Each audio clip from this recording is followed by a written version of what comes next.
मुलांनो, तापमान या पाठाचा अभ्यास करूयात। सर्वप्रथम आपण एक कृती करून पाहणार आहोत। इथे आपल्या समोर एक आकृती दिसत आहे। आकृती अ आणि आकृती ब विजेरीच्या प्रकाश झोताच्या साहाय्याने लंबरूप व तिरप्या भागावर व्यापलेले क्षेत्र असे आकृतीचे नाव आहे। आता आपण थोडंसं निरीक्षण करूयात। इथे आकृती अ दिसत आहे आणि इथे ब दिसत आहे। आपण एक विजेरी घेतली, विजेरी म्हणजे टॉर्च घेतलेला आहे। तो एका जागी स्थिर ठेवला आणि या विजेरीचा पडणारा प्रकाश झोत पूर्णपणे मावेल असे दोन मोठे कागद घेतले आणि ते सपाट पृष्ठभागावर चिकटवले। इथे हा सपाट पृष्ठभाग दिसतोय, इथे आणि इथे या ठिकाणी हे कागद चिकटवलेले आहेत। आता सर्वप्रथम आपण अ आकृतीचं निरीक्षण करूयात। कागदाचा विजेरीशी 90 अंशाचा कोन होईल अशा पद्धतीने आपल्याला धरायचा आहे। इथे आपल्याला 90 अंशाचा कोन झालेला दिसत आहे। आता या विजेरीचा झोत या कागदावर सोडूयात। हा प्रकाश या कागदावर सोडूयात। प्रकाश झोताने व्यापलेला भाग पेन्सिलने रेखांकित करूयात आणि या कागदाला अ असे नाव देऊयात। इथे हा प्रकाश पडलेला आहे एवढ्या पिवळ्या भागामध्ये आणि त्याला आपण रेखांकित केलेला आहे। आता आपण ब आकृतीचं निरीक्षण करूयात। दुसरा कागद घेऊन हा कागद विजेरीशी तिरपा म्हणजेच 120 अंशाचा कोन करेल असा धरूयात। इथे हा कागद आपण तिरपा केलेला आहे आणि 120 अंशाचा कोन इथे झालेला आहे। आता या विजेरीचा झोत प्रकाश या कागदावर सोडूयात। प्रकाश झोताने व्यापलेला भाग पेन्सिलीने रेखांकित करूयात। इथे हा पिवळा भाग रेखांकित केलेला आहे आणि या कागदाला ब असे नाव देऊयात। आता दोन्ही कागदांचं निरीक्षण करूयात। मुलांनो, आपल्या बऱ्याचशा गोष्टी लक्षात येतील यासाठी काही प्रश्न आहेत, त्या प्रश्नांची उत्तरं पाहूयात। कोणत्या कागदावर प्रकाश झोताने व्यापलेली जागा जास्त आहे? जो कागद बॅटरीशी किंवा विजेरीशी 120 अंशाचा तिरपा कोन करेल असा धरलेला आहे त्या कागदावर प्रकाश झोताने व्यापलेली जागा जास्त आहे। म्हणजेच आपल्या या ब आकृतीवर प्रकाश झोताने व्यापलेली जागा जास्त आहे। पुढील प्रश्न, कोणत्या कागदावर प्रकाश झोताने व्यापलेली जागा कमी आहे? जो कागद बॅटरीशी 90 अंशाचा लंबरूप कोन करेल असा धरला आहे त्या कागदावर प्रकाश झोताने व्यापलेली जागा कमी आहे। पुढील प्रश्न, प्रकाश झोताने व्यापलेली जागा व कागदाचा कोन यांचा कशा प्रकारे सहसंबंध असेल? प्रकाशाच्या स्रोताशी कागदाने केलेला कोन कमी असल्यास प्रकाश झोत कमी जागा व्यापतो। या उलट प्रकाशाच्या स्रोताशी कागदाने केलेला कोन जास्त असल्यास प्रकाश झोत जास्त जागा व्यापतो। या आकृतीमध्ये प्रकाशाने जास्त जागा व्यापली आणि या आकृतीमध्ये प्रकाशाने कमी जागा व्यापलेली आहे। इथे 90 अंशाचा कोन केला, इथे 120 अंशाचा कोन केलेला आहे। इथे आपल्याला पृथ्वी गोल दिसत आहे, इथे आपल्याला सूर्य दिसत आहे। पृथ्वीचा आकार व सूर्यकिरणांचे वितरण याचा आपल्याला अभ्यास करायचा आहे। पृथ्वीवर येणारे सूर्यकिरण सरळ रेषेत येत असतात, तथापि पृथ्वी गोल असल्यामुळे हे किरण पृथ्वी पृष्ठावर सर्वत्र लंबरूप पडत नाहीत। आता पहा, सूर्याचा प्रकाश पडत आहे इथे आणि इकडे या पद्धतीने प्रकाश पडेल। सूर्यकिरण सरळ येत असतात, मात्र पृथ्वी गोल असल्यामुळे हे किरण पृथ्वी पृष्ठावर सर्वत्र लंबरूप पडत नाहीत। हे किरण काही भागात लंबरूप तर काही भागात तिरपे तर काही भागात अतितिरपे पडतात।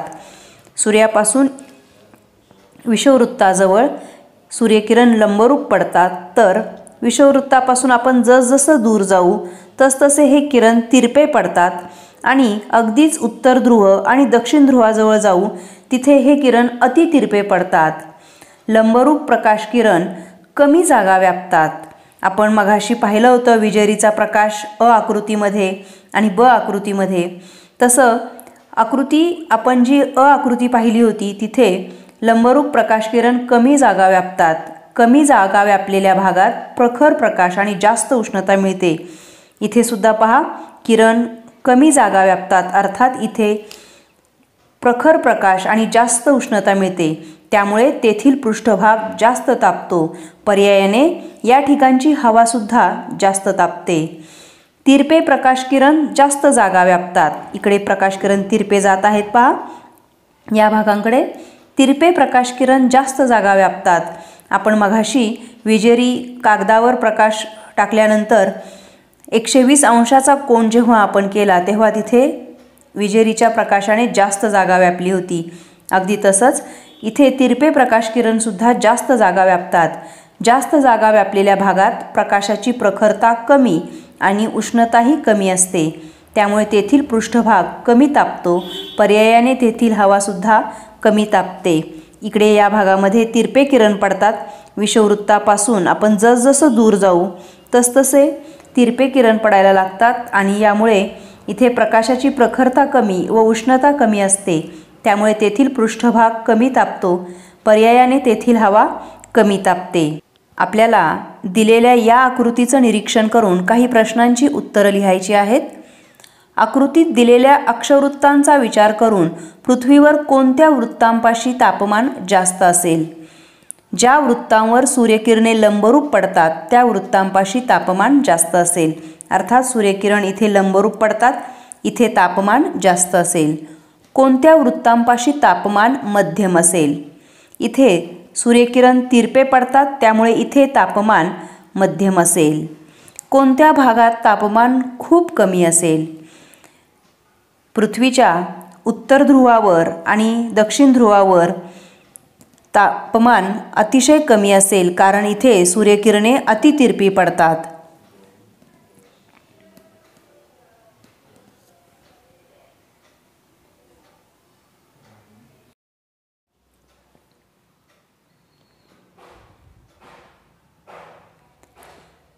आपण आत्ताच पाहिलं, पृथ्वीवर येणारी सूर्यकिरणं सरळ रेषेत व एकमेकांना समांतर येत असतात, परंतु पृथ्वीचा आकार गोल असल्यामुळे आणि त्यामुळे होणारी वक्रता यामुळे सूर्यकिरणे जास्त किंवा कमी जागा व्यापतात, हेही आपण अभ्यासलं. सूर्यापासून पृथ्वीला मिळणाऱ्या उष्णतेचे वितरण त्यामुळे असमान होते. परिणामी विषुववृत्तापासून उत्तर ध्रुवाकडे तसेच दक्षिण ध्रुवाकडे तापमानाच्या वितरणात असमानता निर्माण होते. आपल्याला इथे विषुववृत्त दिसत आहे. विषुववृत्तापासून उत्तर ध्रुवाकडे तसेच दक्षिण ध्रुवाकडे तापमानाच्या वितरणात असमानता निर्माण होते. तापमानाच्या वितरणानुसार पृथ्वीचे विषुववृत्तापासून ध्रुवापर्यंत उष्ण, समशीतोष्ण व शीत असे कटिबंधात विभाजन होते. आपल्याला इथे दिसेल सूर्याची लंबरूप किरणे 0 अंश आहे, विषुववृत्त 0 अंशावर आहे. 0 ते 23.5 अंशापर्यंत सूर्याची लंबरूप किरणे पडतात, त्यामुळे इथे उष्ण पट्टा आढळून येतो. 23.5 ते 66.5 अंश अक्षवृत्तापर्यंत सूर्यकिरण तिरपे पडतात, त्यामुळे इथे समशीतोष्ण पट्टा आढळून येतो. 66.5 अंश उत्तर ते 90 अंश उत्तर ध्रुव आणि 66.5 अंश दक्षिण ते 90 अंश दक्षिण ध्रुव हा शीतपट्टा आहे. पुन्हा एकदा लक्षात घ्या, उष्ण पट्टा 0 ते 23.5 अंश, समशीतोष्ण पट्टा 23.5 अंश ते 66.5 अंश उत्तर आणि दक्षिण 66.5 ते 90 अंश उत्तर आणि दक्षिण हा शीतकटिबंधाचा पट्टा आहे. तुम्हाला इथे पहा बरे जमते का, मध्ये 3 प्रश्न विचारलेले आहेत. 0 ते 23.5 अंश उत्तर व दक्षिण या पट्ट्यात सूर्यकिरण कसे पडतील? हा पट्टा इथे आहे पहा, 0 ते 23.5 अंश उत्तर आणि दक्षिण हा पट्ट्याचा भाग आहे. इथे सूर्यकिरण लंबरूप पडतील. पुढील प्रश्न विचारलाय, 23.5 अंश ते 66.5 अंश उत्तर व दक्षिण या पट्ट्यात सूर्यकिरण कसे पडत असतील? इथे हा पट्टा आहे तो, या पट्ट्यामध्ये सूर्यकिरण तिरपे पडतील.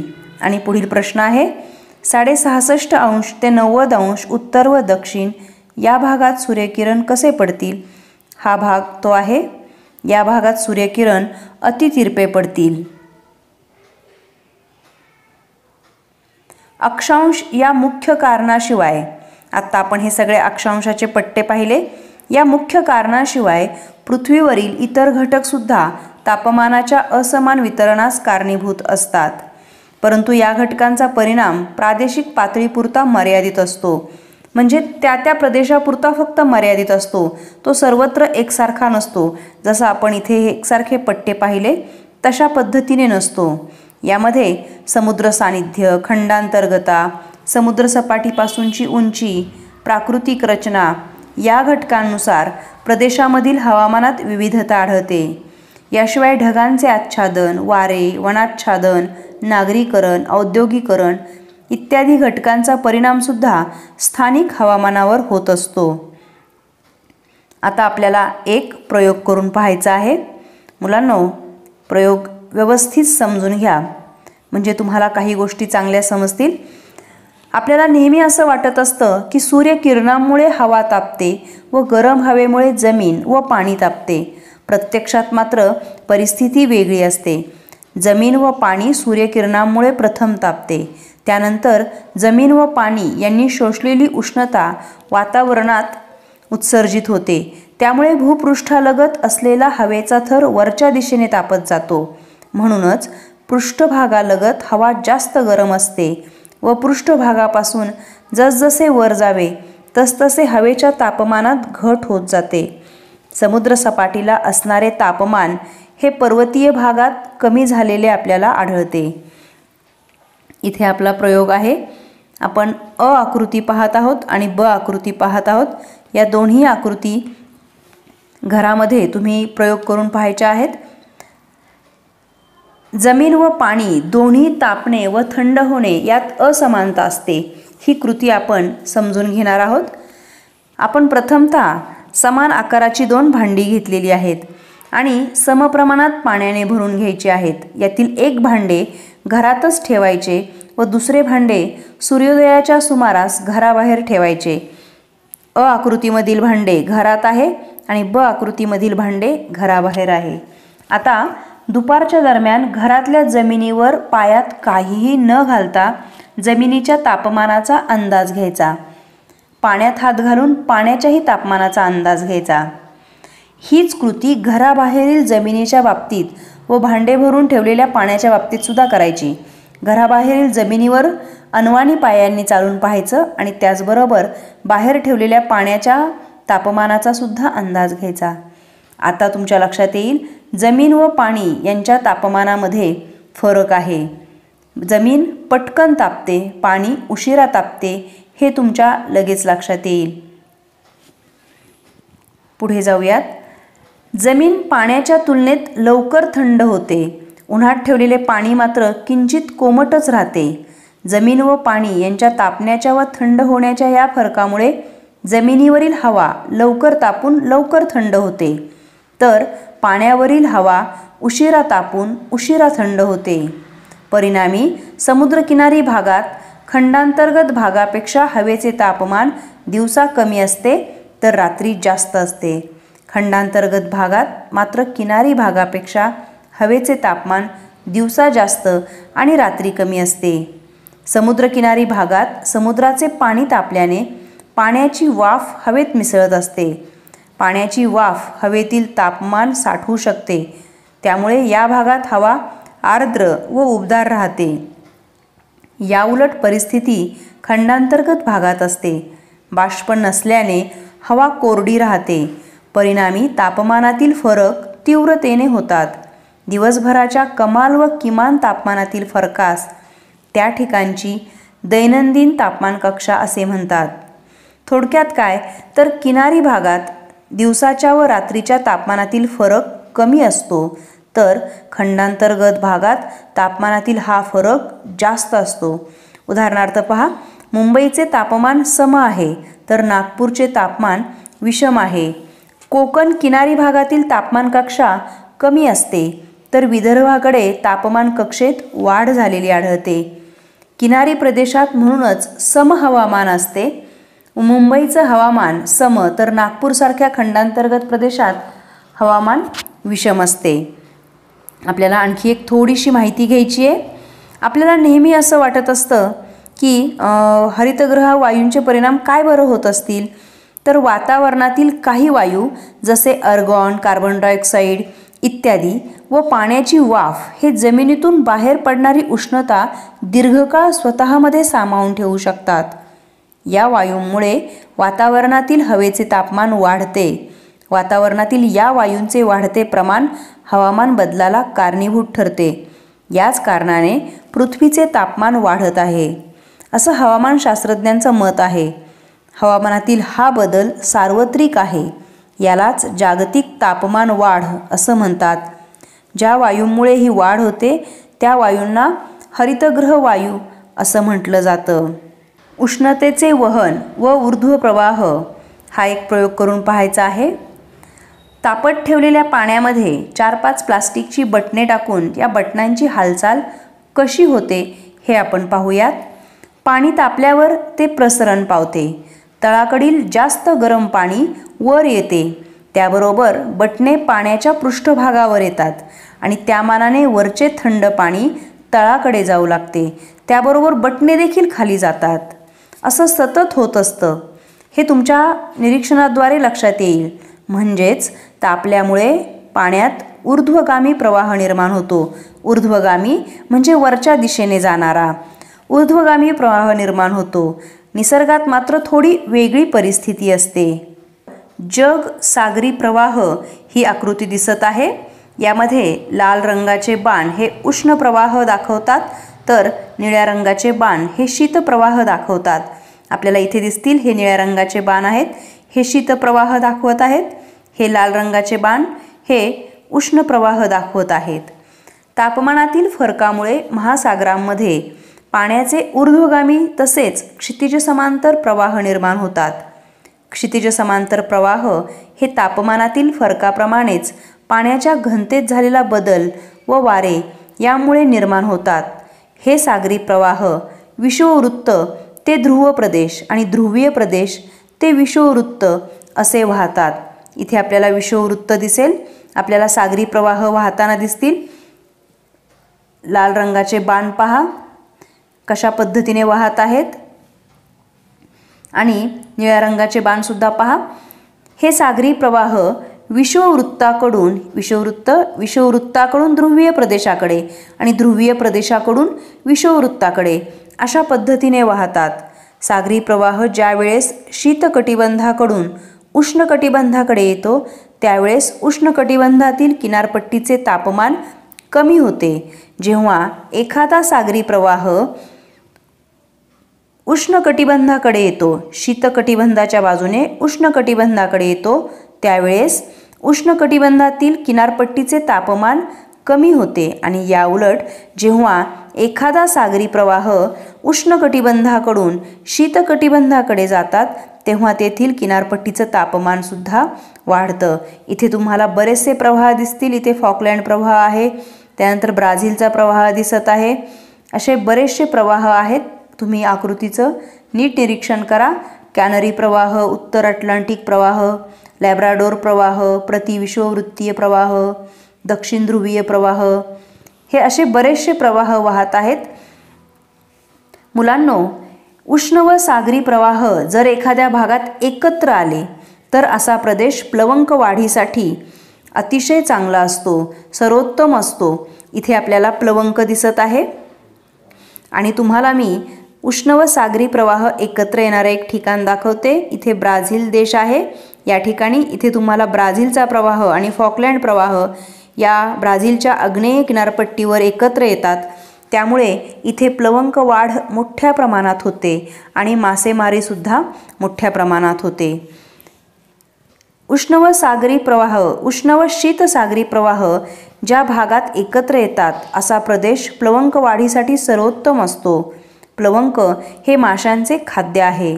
अशा प्रदेशात मासे मोठ्या प्रमाणावर येतात, उबदार पाण्यात पुनरुत्पादन करतात आणि माशांच्या मोठ्या संख्येमुळे या प्रदेशात मासेमारी व्यवसाय मोठ्या प्रमाणावर चालतो. सागरी प्रवाहांच्या नकाशामध्ये असे प्रदेश आहेत. तुम्ही ते प्रदेश शोधा आणि माहिती घ्या. इथे आपल्यासमोर जगाचा नकाशा दिसत आहे आणि या नकाशामध्ये वार्षिक तापमान दिसत आहे. पृथ्वीवरील तापमानाचा विचार करून नकाशे तयार केले जातात. हा नकाशा समताप रेषांच्या आधारे तयार केला आहे. समताप रेषा म्हणजे समान तापमान असणारी ठिकाणे जोडणाऱ्या रेषांना समताप रेषा असे म्हणतात. या रेषा भूपृष्ठीय उंचीचा परिणाम टाळून समान तापमान असलेली ठिकाणे जोडून तयार केल्या जातात. या रेषा सर्वसाधारणपणे अक्षवृत्तांना समांतर असतात. इथे आपल्याला दिसतील या रेषा अक्षवृत्तांना समांतर असतात सर्वसाधारणपणे. नकाशातील 25 अंश सेल्सिअस तापमानाच्या समताप रेषेचे आपण निरीक्षण करूयात. इथे आपल्याला 25 अंश सेल्सिअस रेषा दिसत आहे. ही समताप रेषा तिचं निरीक्षण करूयात. ही रेषा विषुववृत्तालगतचा प्रदेश व्यापते. इथे विषुववृत्त आहे. या विषुववृत्तालगतचा प्रदेश या रेषेने व्यापलेला आहे. या रेषेचा आकार एखाद्या लंबगोलासारखा दिसतो. मात्र या लंबगोलाचा उत्तर दक्षिण विस्तार खंडावर जास्त तर महासागरीय भागातून कमी आहे. दक्षिण अमेरिका, आफ्रिका, आशिया व ऑस्ट्रेलिया या खंडांच्या काही भागावरून ही समताप रेषा जाते. आपल्याला इथे सर्वत्र देश दिसत आहेत, खंड दिसत आहेत आणि तिथून आपल्याला ती समताप रेषा जाताना दिसत आहे. पॅसिफिक महासागराच्या खूप थोड्या भागावर तापमान 25 अंश सेल्सिअसपेक्षा जास्त आहे. नकाशात 0 अंश मूल्य असलेल्या 2 समताप रेषा दिसतील. इथे आपल्याला एक ही दिसत आहे. इथे एक 0 अंश सेल्सिअस असणारी रेषा. त्याचबरोबर इथे एक आहे. ही रेषा इकडे या बाजूला जात आहे. या 2 रेषा दिसत आहेत. यातील दक्षिण गोलार्धातील 0 अंश सेल्सिअसची समताप रेषा बरीचशी सरळ दिसत आहे. आपल्याला इथे लक्षात येईल बरीचशी सरळ दिसत आहे. तुलनेने उत्तर गोलार्धातील याच मूल्याच्या रेषेत बरीचशी वक्रता दिसून येते. नकाशाच्या पश्चिम महासागराच्या भागात ही रेषा बरीचशी सरळ आहे. मात्र उत्तर अमेरिका खंडावर प्रवेश केल्यावर ती काहीशी उत्तरेकडे वळताना दिसेल.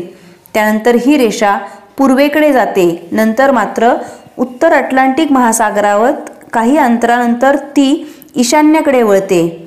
या ठिकाणी उष्ण सागरी प्रवाह असल्याने सर्वच तापमान रेषा ईशान्येकडे वळलेल्या दिसतील तुम्हाला. आणि पुढे आशिया खंडात प्रवेश केल्यावर ही रेषा पूर्वेकडे जाताना काहीशी आग्नेयेकडे वळते आणि पुढे पॅसिफिक महासागरात समताप रेषा पूर्वेकडे बऱ्याचशा सरळ जाताना आपल्याला दिसतात. दक्षिण गोलार्धातील समताप रेषा अक्षवृत्तांना समांतर आहेत हे आपल्याला दिसेल. दक्षिण ध्रुवापासून मकर वृत्तापर्यंत या रेषांमधील अंतर जवळजवळ समान आहे असेही आपल्या लक्षात येईल. इथे पहा 2 रेषांमधलं अंतर समान आहे हे लक्षात येईल. दक्षिण गोलार्धात जमिनीचं प्रमाण कमी असल्याने या भागाच्या तापमानात मुख्यतः अक्षांशानुसार फरक पडल्याचं दिसून येतं. उत्तर गोलार्धात मात्र या रेषांमधील अंतर कमी जास्त झालेलं दिसेल. आपल्याला बघा इथे अंतर आणि शिवाय या रेषा वक्र सुद्धा झालेल्या दिसतील. या गोलार्धात जमिनीचं प्रमाण दक्षिण गोलार्धापेक्षा तुलनेने जास्त आहे. त्यामुळे अक्षांश व जमिनीचे प्रमाण या दोन्हींचा परिणाम तापमानाच्या वितरणावर होताना दिसतो.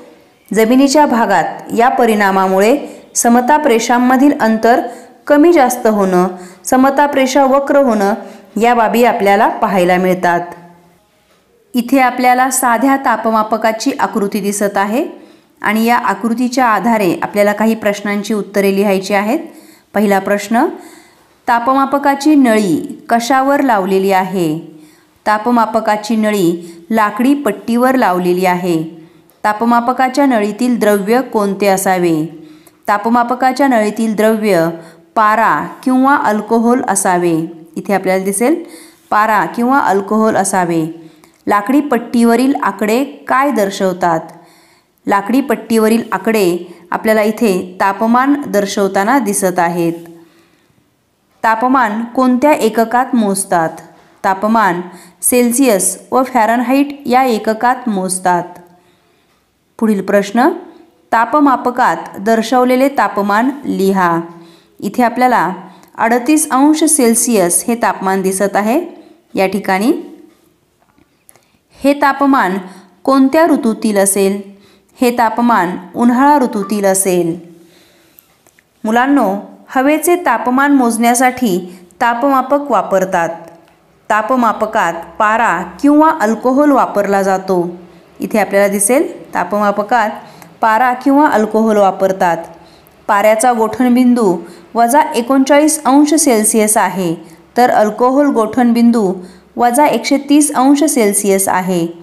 ही द्रव्य तापमान बदलास संवेदनशील असतात. यामुळे तापमानातील -30°C पासून +55°C पर्यंतचा फरक या द्रव्यांच्या साहाय्याने सहज पाहता येतो. तापमान अंश सेल्सिअस किंवा अंश फॅरनहाइट या एककात मोजतात. हे तापमापकात दाखवल्यानुसार 0°C किंवा 0° फॅरनहाइट असेही मांडतात. तापमापकाच्या साहाय्याने तापमानातील फरकांची दैनंदिन नोंद ठेवता येते. हवेचं तापमान सेल्सिअस या एककात मोजतात.